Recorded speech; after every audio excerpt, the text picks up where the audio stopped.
Desa Sumbersoko, Kecamatan Sukolilo, Pati, Jawa Tengah belakangan jadi sorotan usai meninggalnya seorang pengusaha rental kendaraan yang dikeroyok bersama 3 rekannya oleh sejumlah orang. Tak hanya itu, beredar pula video lain yang memperlihatkan sebuah mobil putih dalam kondisi terbakar di tengah hutan yang merupakan milik korban yang tewas. Para korban dituduh warga desa sebagai kawanan pencuri dan diteriaki maling. Padahal korban berniat mengambil mobil yang digelapkan penyewa dalam setahun terakhir. Pengusaha rental asal Jakarta yang tewas itu bernama Burhan. Ia sudah 1 tahun ini kehilangan mobilnya yang dibawa kabur penyewa. Sedangkan 3 korban lain merupakan rekan Burhan, masih dirawat di rumah sakit karena alami luka berat akibat dianiaya. Nasib naas yang dialami Burhan dan 3 rekannya bermula saat alat GPS mobil memberi sinyal kendaraan yang dicuri berada di Desa Sumbersoko, Kecamatan Sukolilo, Pati. Setibanya di Desa Sumbersoko, Burhan yang membawa kunci cadangan berniat mengambil mobilnya yang terparkir di depan halaman rumah warga.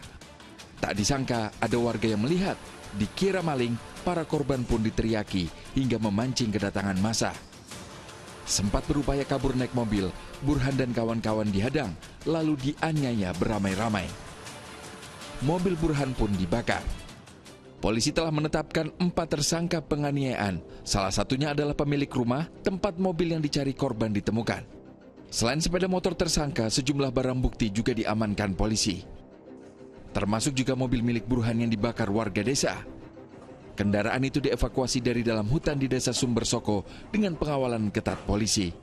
Kalau dari hasil video, tidak serta-merta orang itu bisa dipidana. Kita kewajibannya adalah membuktikan siapa melakukan apa dengan apa, dan itu merupakan suatu rangkaian yang nanti akan kita buktikan. Sebelum nyawanya melayang di Pati, Jawa Tengah, Burhan sudah lebih dulu membuat laporan penggelapan mobilnya pada bulan Februari 2024 ke Polres Jakarta Timur. Mobil miliknya telah berpindah-pindah tangan sejak November 2023. Mobil itu telah berpindah-pindah tangan dan akhirnya pada saat itu juga korban menyampaikan kepada pihak penyelidik bahwa keberadaan mobil itu sudah menyeberang ke wilayah Sumatera. Berjalannya waktu tanpa ada koordinasi dengan pihak Polres Metro Jakarta Timur, korban tersebut memantau GPS bahwa kendaraan itu telah berada di wilayah Pati. Karangan bunga sebagai bentuk dukungan agar polisi mengusut aksi main hakim sendiri yang menewaskan Burhan pun dilakukan sejumlah pengusaha rental mobil. Sementara itu di dunia maya, tragedi yang dialami Burhan mendapat respon warganet. Marak komentar mengenai wilayah Pati sebagai sarang penadah barang mobil curian. Camat Sukolilo menyesalkan komentar warganet. Ia membantah wilayahnya jadi kampung penadah. Yang sepengetahuan saya, untuk di Ramsar tidak ada hal seperti itu. Jadi itu hanya opini dari warganet yang menyampaikan karena mungkin kesalahan terhadap apa yang terjadi kasus kemarin di Sumbersoko. Seperti itu. Pasca peristiwa main hakim sendiri itu, polisi rutin berpatroli sekaligus melakukan edukasi agar warga tidak mudah terprovokasi.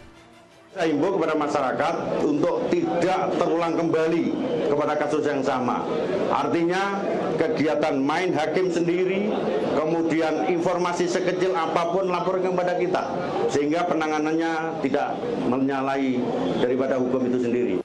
Atas perbuatannya, para tersangka dijerat pasal 170 KUHP tentang penganiayaan yang mengakibatkan hilang nyawa dengan ancaman hukuman 12 tahun penjara.